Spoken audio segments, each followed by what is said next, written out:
Peace, family. One time for the one time. Sunny Handsome Ali in the building.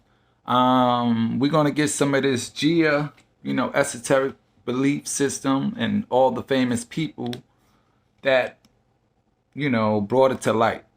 And how did we get to this point right here where, a lot of us are tapped into the cosmic source, because in esoteric, the all is the mind. All is mind. We come from oneness, nothingness. But connected as well. And then you can go, into the source of the self, But I'm gonna let Mitch Horowitz, detail what he's trying to detail. So Fair Use Act, as always, you use at your discretion, and you decipher what you need to decipher, and you get what you need to get to add on to your temple.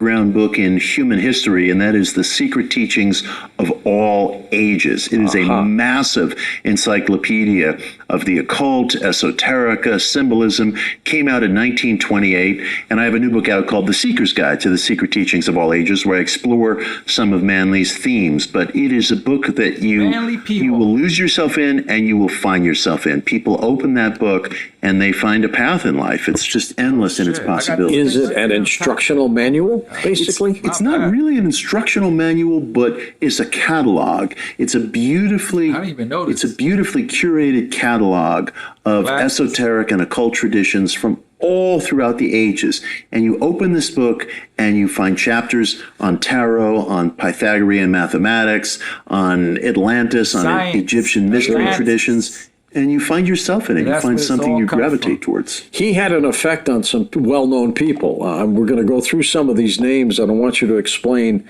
what kind of indelible effect he had on their lives. The first, of course, the late President Ronald Reagan. That's right. I've been writing about this for 10 years. I found evidence that Reagan and Hall were not only acquainted, but Reagan was using certain of Hall's phrases and ideas and terminology in his speeches. Wow. Yeah. Going back to the 1950s, the very dawn of Reagan's political career, up through his presidency.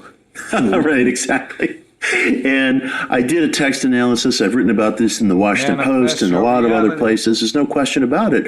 Reagan was borrowing ideas from Manly P. Hall. Somebody who I would never thought would have had some of Manly P. Hall's ideas, the late Osama bin Laden. Can you believe it? Yeah.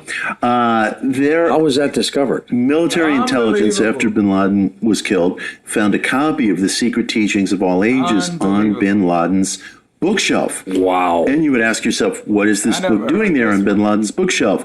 Bin Laden and his movement harbor a lot of conspiracy theories about Freemasonry and different secret societies, and they think there are these hidden hands that are kind of pulling the strings in the world.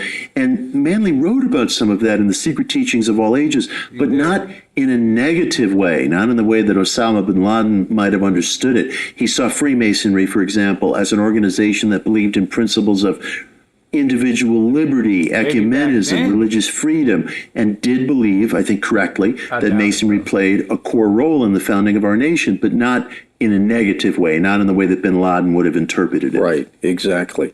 What did he say about secret societies? His secret society thesis is really, really fascinating.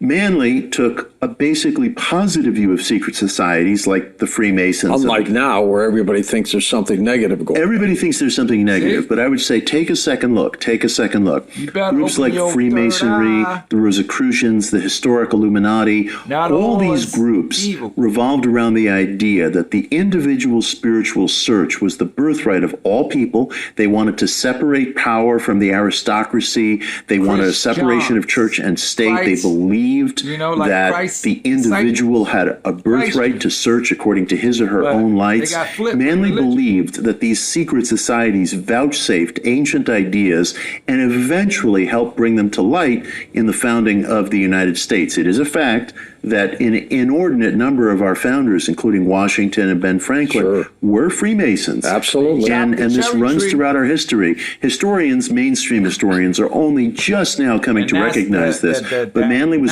writing about this in the early 20th century when it was not widely acknowledged. That ancient Atlantean knowledge, you know, that it's been hijacked and played with, toyed with, flipped with, bounced. You know, because it's given from other people's perspective with, I guess, lower magic, because they want to deal with materialism and putting people under hypnosis and stuff like that. So I don't deal with none of that. I mean, it is what it is, but you choose your power.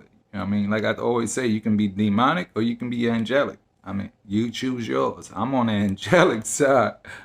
You know, so I hope y'all enjoyed that. That's one time for the one time. Check out the Gia channel, please. Gaia channel. I said Gia, Gaia. And that was the ancient name for Earth.